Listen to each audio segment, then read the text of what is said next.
Welcome to the Kimberly Cloud Show. I'm your host, Kimberly Cloud, and I interview industry changers from across the globe about their past, present, and futures in business, innovation, and life. I enjoy helping people build their portfolios and bring out the authenticity of their business. Let's get started with today's guest. Hi, everyone. Welcome to the Kimberly Cloud Show. This week, we won't be having a guest other than the producer of KKNW. Good afternoon, or whatever time you're listening to, everybody. Welcome to the Kimberly Cloud Show. So I wanted to talk about a topic that is like a hot topic that I read off an article, and it says Facebook friend request turns into a hacker's trap. Don't get caught in this frustrating Facebook scam. So what is your thoughts on it so far, Nathan, about the title? How does the title ring a bell? Or I just think about how every day people get caught in some sort of Facebook scam, and even if they're, or hack, and even if they're not thinking that they're participating or being threatened by a hack, you really have to be careful about a lot of the things that you see on Facebook when people are asking questions or clicking on links, to verify the validity of it and see if this is something that is a cyber threat to you on your Facebook account, or maybe even other social media accounts too. It's not just Facebook, but all over the internet that is type of a social media.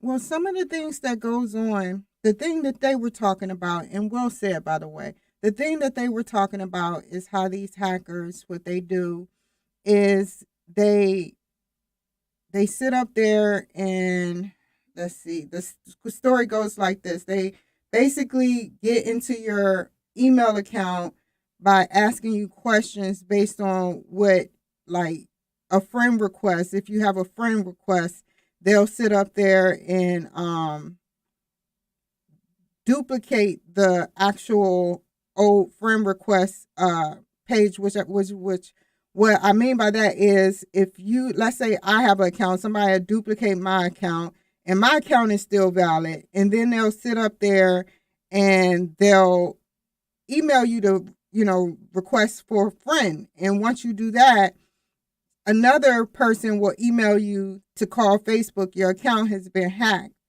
And you'll call that number, and then after you call that number, they'll ask you and extract information when they have little information to extract. So what other things do they do that we talked about before the show that is like Hacker City? Well, what they're trying to do is to get into your account and pull out information from you. And one thing, too, that's really prevalent on Facebook is a lot of people, especially during the lockdown from COVID, they would be going more active onto social media and use that as their way to communicate or find entertainment. And then people would put on various polls or questionnaires and to say, keep it going and stuff like that. Or maybe even sometimes something would disguise themselves as a business and then say something like, let's have a little fun. What was your high school mascot? And people would just think, oh, this is just an easy question. I'll just post a reply.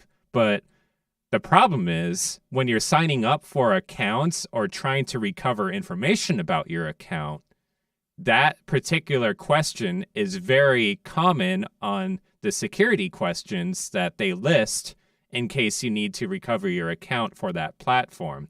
And typically they'll ask you like 3 security questions, but a lot of those questions that they're putting onto the social media for people to respond to are from those security questions like high school mascot or first car you owned or your favorite color or the name of your dog, stuff like that. If you see that on social media, be careful about answering that, or maybe not even, because if you've seen it in a security question, that will become data that they can save about you if they want to go into your account and fill out the recover my account or lost password so they can answer those security questions and then hack into your account. Now, I want to explain, what you should do, like basically what it is, the steps of what it is, and then I'm going to explain what not to do. So you have something called the clone account rules, like I said, and basically they pose as a friend. Then you have the second stage, of what you should do, or the first stage of what you should do, which is double check before accepting. You don't accept immediately. You resist the urge to automatically approve the request, even if it appears to be from a close friend or family member. Contact the person directly. Contact your friend directly. It takes nothing to contact your friend directly. And you compare profiles, which means that you see what's on there versus what's not, and how many friends is closest, like the last one is, the fourth one is, which is check mutual friends. And report, you have to report suspicious activities. And so we were talking about, what was it? We were talking about Meta, and I don't want to go into it too early, but tell me, what does Meta mean to you? Meta, to me, means digital. Mm-hmm. So with Facebook, they have the metaverse. Mm-hmm. And they're basically, I don't know if you saw this one movie, I don't know how long it was released ago, maybe 5 or 6 years ago, but it was called The Circle. And basically, that was a social media platform like Facebook in the fictional world that basically turned into a completely full online lifestyle. So you had your life here in the physical realm, and then you had your life in the digital realm, and they were connected. And that's what metaverse, so like digital for meta, and then verse is universe, it's the digital universe. So you almost basically have your second life digitally in conjunction with your current physical life. Wow. And, I was wondering, because you were telling me before the show that the Meta was done before, like, it was created because of file, like, it was basically so far back to where files were built. Well, every file yes on your computer uh-huh. has what's called metadata. Okay. And the best way to describe what metadata is think of iTunes. Mm-hmm. When you load it up there, you take a file, you drag it into iTunes, and somehow it already knows the title of the song, the artist of the song, what album it came from, when it was released or recorded. Somehow it knows that. That's because every file has what's called metadata saved to it, and it's getting into that information about the file so it can put that onto iTunes without you having to manually type in the artist or any other information about that track. So what you're saying is an old school Apple computer has metadata on it. Like even whatever the first computer was, the big boys, they have metadata on it. It might not have as much metadata because they've constantly added more types of metadata to files that you can save. But essentially, every single file will have at least some sort of metadata to it. Wow. And some people didn't realize it was that far back, and I was like, they've been out so long, but yet their name ring a bell, due to the fact that Facebook in return called themselves Metaverse. So when I started seeing metadata companies all around Seattle, I correlated it, and I was like, they helped each other kind of, because now Meta is just everywhere. You hear Meta, you think Facebook. Mm-hmm. So I want to ask you, Kimberly, Mm-hmm. you asked me what my interpretation of the word meta is. Before we started having this conversation, what was your interpretation of meta? I thought that it was related to metaverse. I thought that it was related to metaverse. So it was like a word that just was created Yeah, from... yeah, and Yeah. companies became born, but I have to realize that there's companies that still I don't know about that are related to, you know, the meta or not even the meta. They could be named different companies, and these companies are, you know, old school companies that came out in the late to mid 80s, you know. So that's how I feel about that. You know, I feel like these computers really help us out. I you know, to get on another subject, these computers really help us out. I think, you know, like we use our computers. You got like 6 computers over there, if not more. Well, actually, technically, just maybe 2 computers, but a whole bunch of different monitors. But yeah, there's a lot here that makes this all happen. And what have you learned from using these computers, like at the job that you work at? Everything is connected to each other in some way or another. So what goes into one can also go into another. So when you upload something like, let's say, to Facebook and stay on this topic of hacking and all that, once you put something onto the internet, it's there and everything involved with the internet can communicate with it.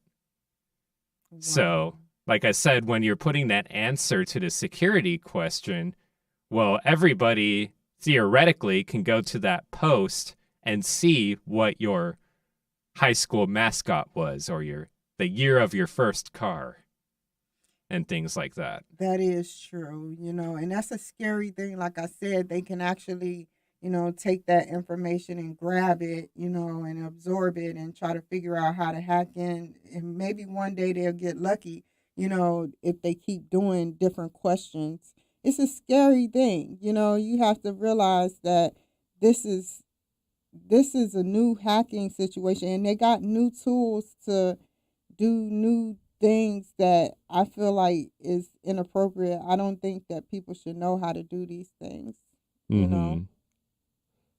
And while we're talking about this, I actually did pull up where the word meta comes from. Okay. It's a Greek word that means among or with. So, get out of here. Yeah. So, like I was saying, you know, about the movie The Circle and it having this, you know, alternate life or digital lifestyle in conjunction with your current physical life, then that's, you know, the digital universe along with your current. So meta, among or with. Yeah. Oh my God. Oh my God. That is amazing. That's a perfect word for it too. Among metaverse, among other companies, among the internet itself, you know, like, you know, and like I said, you know, like I think computers, like for instance, I don't want to get too much off the subject of hacking, but you know, like for instance, you know how a computer stalls for a second? Oh yeah, like a freeze or something like that, or your little program window will say not responding, then 5 seconds later it's back. Think about these little square things that they're in, like they're in the zone in the internet. Mm-hmm. And they have to go through all that to try to search what your topic is going to be. You know, if that makes any sense. You've seen those shows or those movies where they show you're inside the internet and you're just walking around. But the internet itself, when you type in a question, is actually going around trying to search for all these little things to ask or answer for you. And our patience with it, yes. too. It's like, I'm trying to go to a website and it's taken more than 3 seconds to load. I'm in a Google search, like, you know, researching a topic. It's taking more than 3 seconds. Up, too long. Down to the next one on the Yes, list. that's how I am. Yes. And I just feel like I read somewhere, and it's nothing to be alarmed about, that they have like radio waves on the actual mouth center. It's nothing to be, you won't catch cancer or nothing from it. But these radio waves that's on the mouse, that's on a keypad where you browse and you take your right hand or your left hand if you're left-handed and go around, it has radio waves that, you end up having yourself. They say it's a fact that you can carry some of this on your hand, depending on how many times, like how much you use the internet. Like, are you like on the internet hours at a time, or are you on the internet somewhat at a time? Like, it depends. And seeing as though you have all those different devices in front of you, I know that sounds weird, but you have all those different devices in front of you. I feel like that's a lot of radio waves, and I don't think nothing bad will happen, but I think that this, like, for instance, let me go to what I'm trying to get at. Sure. So Elon Musk, he has the Neuralink. He has the Neuralink that has radio waves in it, and it makes we can think about what command we want to do to the computer, and with the Neuralink, we can allow it to happen. Now, that's Web 6. What we're in now is Web 3. So we're just, using radio frequencies to sit up there and, use the internet, and, but we can be closer to Web 6 when, like, the Neuralink, because he wants to give the Neuralink, to a lot of good people that need it. You got mental health people, you got people, with paraplegic, quadriplegic, and it's a computer. It's a computer that helps people, grow, and it really, we don't want to be lazy, nevertheless, but we want to learn. Our race is racing to learn as much as we can, Well, like every tool in the world, it's not about what the tool is, it's how we use that tool that makes, the outcome either good or bad. And with Neuralink, I mean, there's certainly very good intentions behind it. It's just, with anything, there's always going to be something or someone out there that's going to use it for the wrong intentions. And his competitor, we need to be able to do our best to avoid that before it happens. And that's why we have all these cybersecurity companies which are trying to stay ahead of the hackers, and why we constantly get updates on our phone. It's like, yes, why do we see this update but nothing changed? What they're doing is they're trying to stay ahead of the hackers and then change things so it becomes harder to hack into. So all they're doing is like changing little bits and pieces that are completely behind the scenes to help prevent harm from being used with that technology. That is true. That kind of blew me out the water with that one, Nathan. It's what's going on is, the computers, like, are an everyday part of our lives, and that's why, I know I sound like a geek right now. Like, I even knew with the they created the motherboard. That's the system, the start of the actual. Yeah, that's basically the grand central station of your computer. So the central where nervous everything system goes in and out. Yeah. Oh man, I didn't know that. No, everything goes through the motherboard and the central data network on your personal computer. I knew a little. At least that's what I think. I'm no tech expert. But if I had to, think about it, and mother, that's like, mothership or anything mother, it's where everything comes from. Yeah, that is true. And in the motherboard system, I learned a little bit about it because I was interviewing a guy like 2 years ago who was profusely talking about it. And I was like, oh man, this is serious. Let me tune in. I like learning. I don't know what it is about me, but I absorb everything that, teaches me. I love to learn, and I don't have it all. I don't know everything, but I would like to know possibly everything if I could, but I don't want to be a know-it-all. I just want to know it all. Yeah. Yeah. So what's your interpretation? Well, think about your technology too, that whole know-it-all thing. Your phone or digital device, if it has a microphone or a camera, even though you're not using it, it's still active.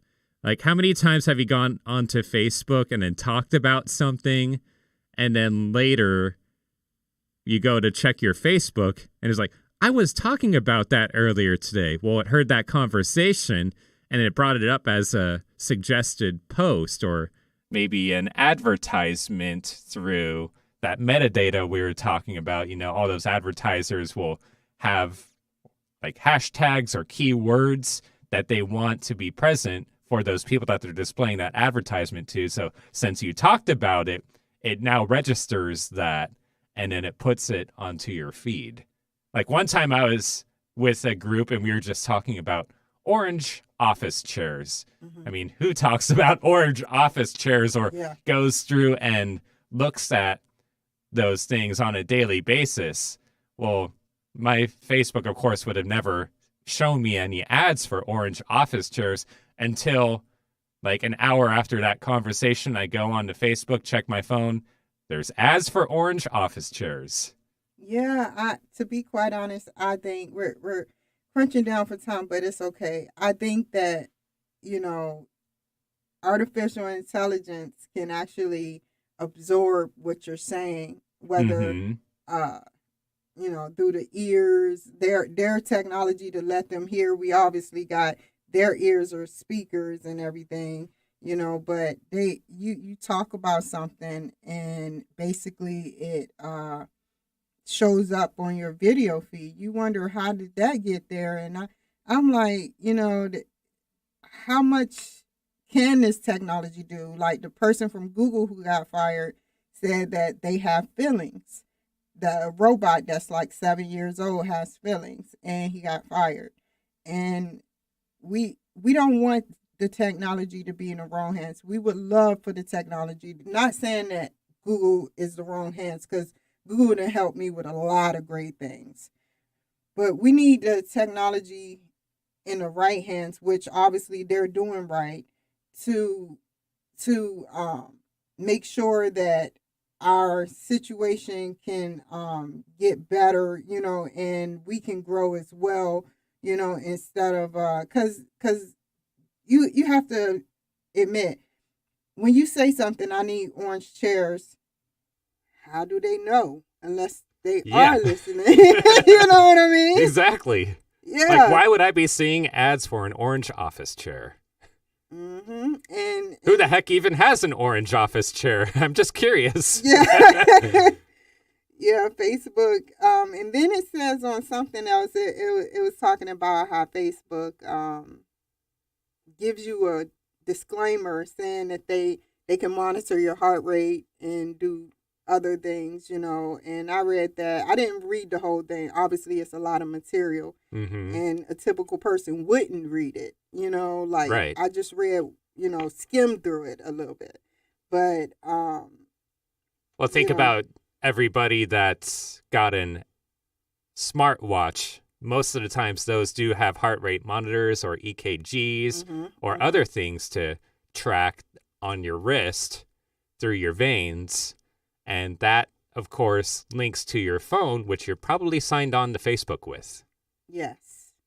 Facebook is huge, and that's why I said to myself, out of my 40 years of living, I never heard of Meta until Meta came out. And I was like, well, what is going on? Like, they came out at their coming out party, like where they were everywhere, came out, and they're very serious here in Seattle. So, keep doing what you're doing, Meta, for the files. Keep saving those files. That's all I can say.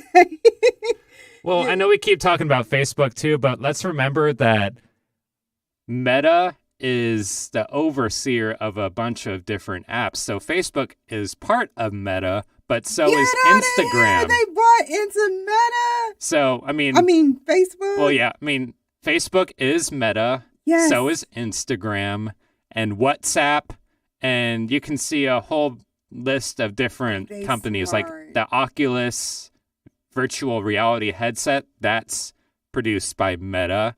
And of course, Messenger, which is an extension of Facebook, but it's also its own app on your phone, is Meta. Wow.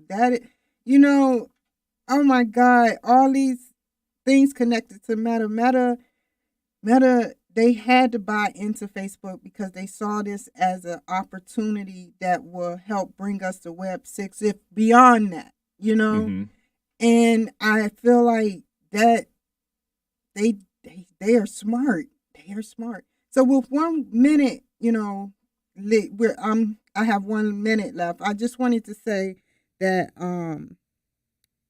make sure you watch your hacking, sort of like what happened when they're skimming and other things going on with the technology, that can hurt us too in our credit cards or debit cards. So make sure you look after yourself with the hacking. Make sure you call your friend. Make sure you do everything you can do to prevent being hacked. And this goes out to the geriatric and elderly too. Make sure you know what you're doing. Don't take it for face value. So you guys take care. Be safe. And thank you, Nathan. You're very welcome. And we'll talk to you again next week.